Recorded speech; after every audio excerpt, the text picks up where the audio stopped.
इन्स्टाची feed, एक्सची timeline किंवा Facebook post सगळीकडे ॲडोलसन्स series एवढी ट्रेंड का होते? नेटफ्लिक्सवर रिलीज झालेली ॲडोलसन्स 4 एपिसोडची सायकोलॉजिकल थ्रिलर असलेली मिनी सिरीज. पोलीस 13 वर्षांच्या जेमीच्या घरात घुसून त्याला अटक करतात. जेमीवर त्याची क्लासमेट केटीची हत्या केल्याचा आरोप असतो. इथून सिरीज सुरू होते. पुढे मग डिटेक्टिव्हचा तपास, जेमीचं इंटरोगेशन, त्याच्या घरच्यांना होणारा त्रास, सायकोलॉजिस्टची एंट्री, हे सगळं 13 वर्षांच्या जेमीच्या लेन्समधून दाखवण्यात आलंय. यातली भारी गोष्ट म्हणजे सिरीजचे 4ही एपिसोड हे सिंगल टेकमध्ये शूट झाले आहेत.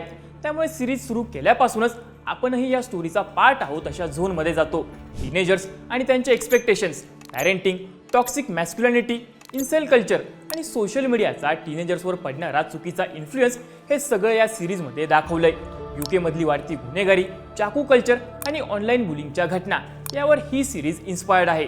सिंगल टेक शूट, सिनेमॅटोग्राफी, सिरीजचा विषय, पहिली सिरीज असली तरी ओवन कुपरची बाप ॲक्टिंग, या सगळ्यामुळं ॲडोलसन्स सध्या नेटफ्लिक्सवर टॉपला आहे.